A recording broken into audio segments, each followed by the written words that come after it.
যারা একটু লাজুক, যারা নিজের ফেস ক্যামেরায় দেখাতে চাইছেন না বা এডিটিংটা হয়তো সবে সবে শিখতে শুরু করেছেন, কিন্তু তা সত্ত্বেও এই মুহূর্তে সহজে ক্রিয়েটিভ কিছু বানিয়ে মানুষের ভালোবাসা পেতে চাইছেন, সোশ্যাল মিডিয়া থেকে আর্ন করতে চাইছেন, আজকের ভিডিওটা আমি তাদের জন্য বানাচ্ছি। অ্যাকচুয়ালি বেশ কিছুদিন ধরে কমেন্ট পাচ্ছিলাম যে দাদা, আমরা ড্রয়িং চ্যানেল, গানের চ্যানেল, কবিতার চ্যানেল এগুলো কিভাবে গ্রো করব।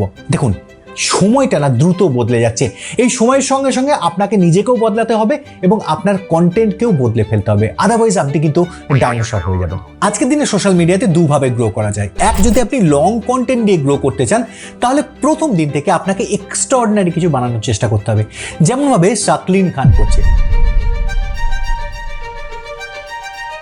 আপনি যদি শাকলিন খানের চ্যানেলটা দেখেন, দেখবেন প্রথম ভিডিও থেকে সে সত্যি এক্সট্রাঅর্ডিনারি ভিডিও বানাচ্ছে, যার জন্য তার প্রথম ভিডিওতে 4 মিলিয়ন প্লাস ভিউ এসেছে। আর দ্বিতীয় রাস্তা হচ্ছে, আপনি প্রথম থেকে ইউটিউব এবং ইনস্টাগ্রামে একসাথে শর্ট ভিডিও আপলোড করা শুরু করুন এবং সেখান থেকে যখন আপনি একটু পরিচিতি পাবেন বা একটু ফেমাস হয়ে উঠবেন, সেই পরিচিতিটাকে কাজে লাগিয়ে আপনি লং কন্টেন্ট আপলোড করে একসঙ্গে অ্যাডসেন্স এবং স্পন্সরশিপ থেকে আর্ন করা শুরু করতে পারেন। কিন্তু এক্ষেত্রে একটা প্রশ্ন আপনার মাথায় আসতে পারে যে আমরা ফেসলেস ভিডিও বানিয়ে পরিচিতি কিভাবে পাবো বা ফেমাস কিভাবে হয়ে উঠবো। এটার যে রাস্তা, এটা নিয়ে আমরা এই ভিডিওর পরবর্তী পার্টে আলোচনা করব, কিন্তু এখন আপাতত আমরা সেকেন্ড অপশনটা নিয়ে আলোচনা করব। তার কারণ হচ্ছে, প্রথম থেকে এই লাইনে যারা আসে, মানে কন্টেন্ট ক্রিয়েশন যারা করতে আসে, তারা প্রথম থেকে খুব ভালো এডিটিং বা খুব ভালো মোশন গ্রাফিক্স শিখে আসে না। তো এই প্রসেসটার মধ্যে আমরা কোনো এআই এর হেল্প নেব না। জাস্ট আপনার কাছে একটা মোটামুটি ভালো মোবাইল, মানে 15 থেকে 20,000 টাকা দামের মোবাইল, আর সেই মোবাইলে VN এর মতো একটা এডিট অ্যাপ ইনস্টল থাকলেই চলবে। আর তার সঙ্গে সঙ্গে যেহেতু আমরা ড্রয়িং, কবিতা বা গানের চ্যানেল নিয়ে, মানে আমরা ক্রিয়েটিভ চ্যানেল নিয়ে কথা বলবো, তাই আপনি যদি একটু লিখতে পারেন বা আপনি যদি একটু ভালো ছবি তুলতে পারেন বা ভালো ছবি আঁকতে পারেন, তাহলে খুব ভালো হয়। আর আপনি যদি একটু বেশি রোমান্টিক হন, তাহলে কিন্তু সোনায় সোহাগা হয়ে যাবে। চলুন প্রথমে আমরা দেখি যে একটা কবিতার চ্যানেল বা একটা শর্ট স্টোরি চ্যানেল আমরা কিভাবে গ্রো করতে পারি। তো আমি এখানে একটা ভিডিও বানিয়েছি এবং একটা কবিতা লিখেছি, তবে কবিতাটা শুনে হাসবেন না, আমি জাস্ট এটাকে প্রসেসটাকে বোঝানোর জন্য লিখেছি। তো একবার ভিডিওটা দেখে নিন।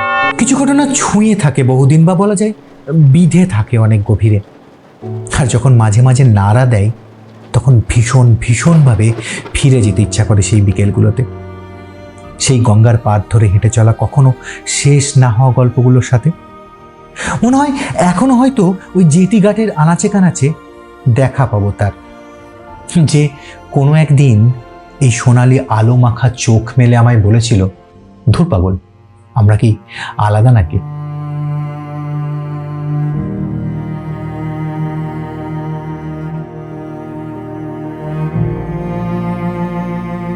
দেখুন, এমন ভিডিওগুলোর মেন ইউএসপি কিন্তু হচ্ছে ফটোগ্রাফি।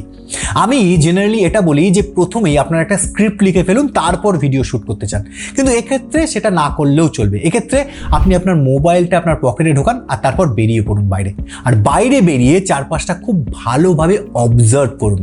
আর ফটোগ্রাফি করার সময় বা ভিডিও তোলার সময় 3টে জিনিস আপনাকে মাথায় রাখতে হবে। 1 নম্বর, সবসময় এটা মনে রাখবেন যে ফটোগ্রাফি মানে হচ্ছে লাইট ক্যাপচার করা।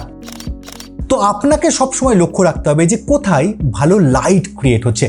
মানে সহজ ভাষায় যদি বলি, যে কিছুটা আলো, কিছুটা আধার, মানে কিছুটা শ্যাডো মিলেমিশে ব্যাপারটা যখন একটু মাখো মাখো হয়ে ওঠে, একটু অ্যাট্রাকটিভ হয়ে ওঠে, তখন কিন্তু ভালো ফটোগ্রাফি হয়।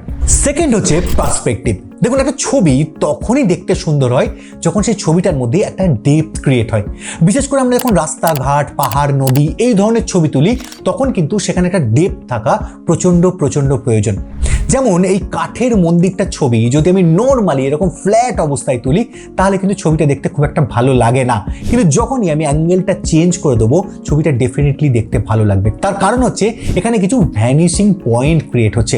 যেমন আপনি যদি এই ছবিগুলো দেখেন বা এই ফ্রেমগুলো দেখেন, দেখতে পাবেন এখানে একটা ভ্যানিশিং পয়েন্ট ক্রিয়েট হচ্ছে, যার জন্য কিন্তু এখানে ছবিগুলোর মধ্যে ডেপথ ক্রিয়েট হচ্ছে, যার জন্য ছবিটা দেখতে কিন্তু অ্যাট্রাকটিভ লাগছে। আর থার্ড হচ্ছে স্টোরি, যেটা সব থেকে বেশি ইম্পর্টেন্ট। আপনারা আশা করি সবাই চার্লি চ্যাপলিনের সিনেমা দেখেছেন।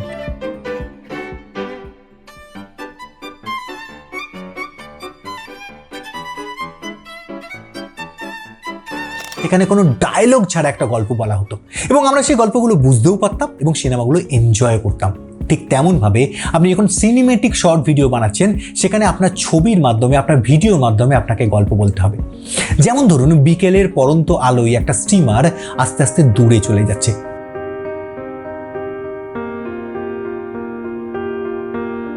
এটা একটা বিচ্ছেদের গল্প বলতে পারে, বা ধরুন একটা লং ফ্রেমে একটা ছেলে বহু দূরে দাঁড়িয়ে ফোনে ক্রমাগত কথা বলে যাচ্ছে।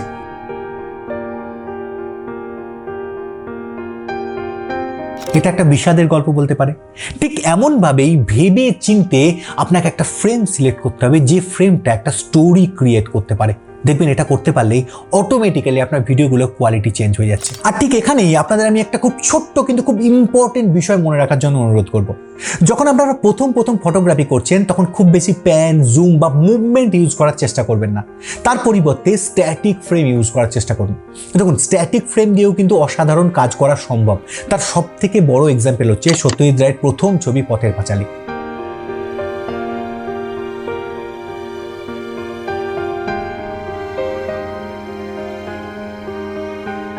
পথের পাঁচালীর জন্য সত্যজিৎ রায় বাবু কোনো সিনেমাটোগ্রাফার হায়ার করেননি। তার পরিবর্তে তিনি একজন স্টিল ফটোগ্রাফার সুব্রত মিত্রকে হায়ার করেছিলেন তার অসাধারণ ফ্রেমিং সেন্স এবং লাইটিং সেন্সের জন্য।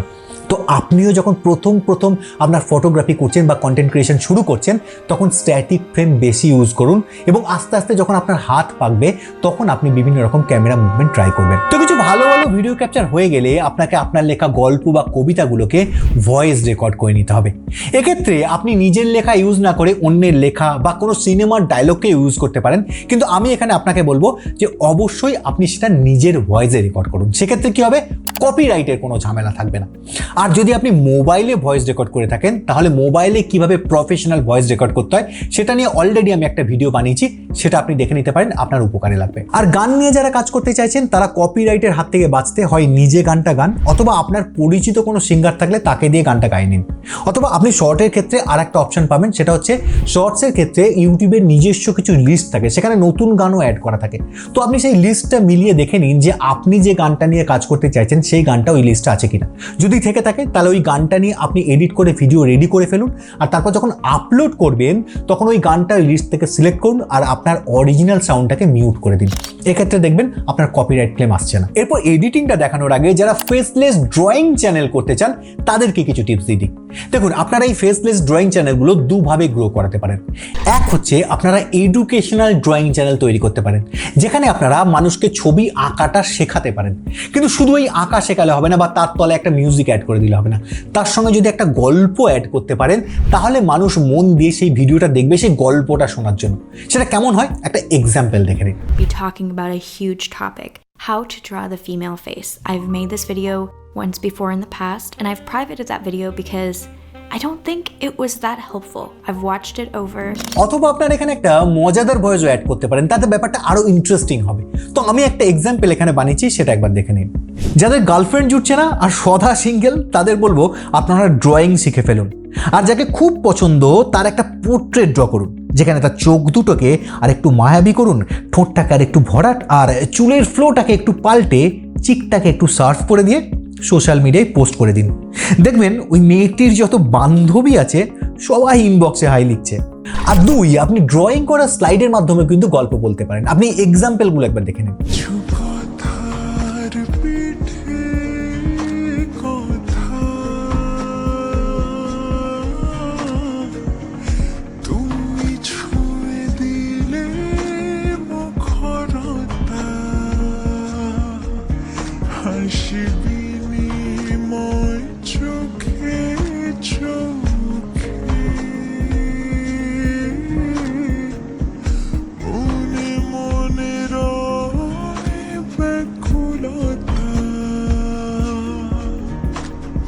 তো এই ধরনের ভিডিও কিন্তু বাংলাতে খুব কম হয়। তো আপনি যদি ভালো ড্রয়িং করতে জানেন তো আপনি এই ধরনের ভিডিও বানিয়ে আপনার চ্যানেলকে কিন্তু ফাস্ট গ্রো করাতে পারবেন।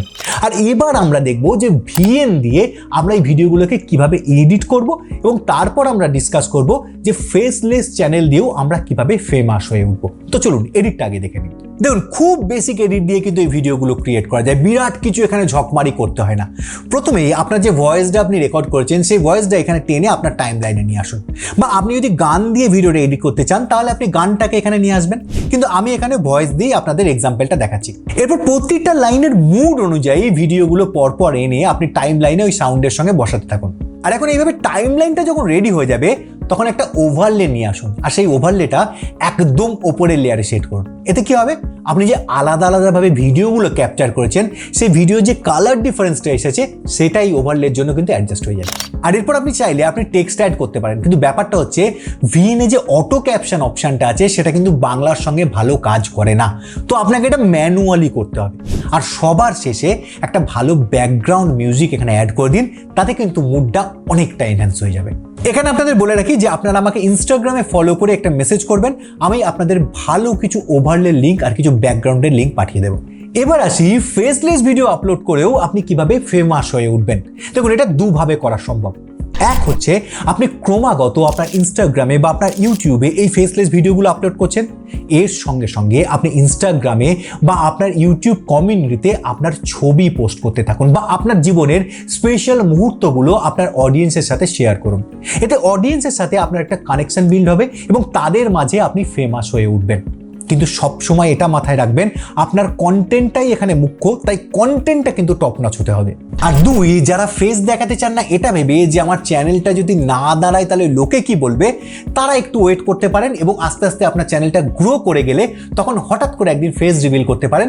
এতে কিন্তু অডিয়েন্সদের মধ্যে একটা ভালো ইম্প্যাক্ট পড়ে। তো নিজের ক্রিয়েটিভিটিকে কাজে লাগান আর নিজের ভালোবাসার কাজ করে আপনি আর্ন করার স্বপ্ন দেখুন।